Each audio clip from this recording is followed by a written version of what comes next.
રહ્યા છે। આજે તારીખ 7 ઓગસ્ટ 2024 ને બુધવાર। જોઈએ આજના હવામાન સમાચાર। તે પહેલા ચેનલમાં નવા હો તો ચેનલને સબસ્ક્રાઇબ કરી લેજો।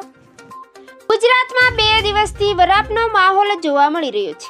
માત્ર સામાન્ય હળવા ઝાપટા જોવા મળી રહ્યા છે। તેવામાં હવામાન વિભાગ દ્વારા હળવાથી મધ્યમ વરસાદની આગાહી કરી છે। ઓફશોર ટ્રફ સક્રિય હોવાથી રાજ્યમાં હળવાથી મધ્યમ વરસાદની આગાહી કરાઈ છે। તેમજ બનાસકાંઠા, સાબરકાંઠા, નવસારી, વલસાડ અને દમણ દાદરા નગર હવેલીમાં વરસાદની આગાહી છે, તો અમદાવાદ અને ગાંધીનગરમાં પણ મધ્યમ વરસાદની આગાહી છે। તેમજ પાટણ, મહેસાણા અને અરવલ્લીના વિસ્તારોમાં પણ મધ્યમ વરસાદની આગાહી છે। તેમજ વડોદરા, નર્મદા, ભરૂચ અને સુરતમાં પણ મધ્યમ વરસાદની સંભાવના છે। તો રાજકોટ, જામનગર, પોરબંદર, જૂનાગઢ અને દ્વારકામાં પણ મધ્યમ વરસાદની આગાહી છે। તેમજ રાજ્યના અન્ય જિલ્લાઓમાં પણ હળવા વરસાદી ઝાપટા પડશે।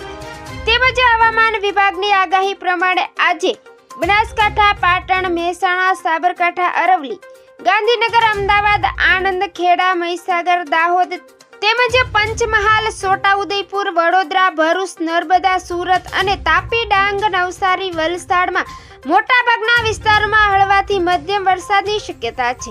જ્યારે કચ્છ, મોરબી, સુરેન્દ્રનગર, ભાવનગર, અમરેલી, ગીર સોમનાથ, જૂનાગઢ, જામનગર, પોરબંદર, દ્વારકા અને રાજકોટના વિસ્તારોમાં હળવાથી મધ્યમ વરસાદી ઝાપટા પડશે।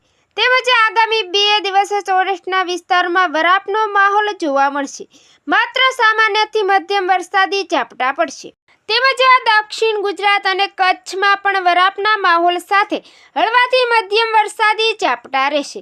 તેમજ આવતીકાલની અપડેટ જોઈએ તો આવતીકાલે પણ રાજ્યના નવસારી અને વલસાડમાં ભારે વરસાદની શક્યતા છે। તો ડાંગ, તાપી, સુરત, ભરૂચ, નર્મદા, છોટાઉદેપુર, વડોદરા, પંચમહાલ, દાહોદ, મહીસાગર, ખેડા, આણંદ અને અમદાવાદ, ગાંધીનગર, અરવલ્લી, સાબરકાંઠા, મહેસાણા, બનાસકાંઠા, પાટણ તેમજ સુરેન્દ્રનગર, બોટાદ, ભાવનગર, અમરેલી, ગીર સોમનાથ, જૂનાગઢ, પોરબંદર, મોરબી, કચ્છમાં મધ્યમ વરસાદ પડવાની શક્યતા છે। તેમજ 11 ઓગસ્ટની આસપાસ નવી વરસાદી સિસ્ટમ બનશે। અરબ સાગરનો ભેજ અને બંગાળના ઉપસાગરના ભેજથી લો પ્રેશર બનશે, જેમાં 11, 12, 13 અને 14 ઓગસ્ટે રાજ્યમાં વરસાદની આગાહી છે। તેમજ 13 થી 15 ઓગસ્ટે મહારાષ્ટ્ર તરફ વરસાદી ટ્રફ બનશે। તો આ સિસ્ટમથી દક્ષિણ ગુજરાતમાં ભારે વરસાદની આગાહી છે। તો 16 થી 22 તારીખ દરમિયાન રાજ્યમાં ભારે વરસાદની શક્યતા છે।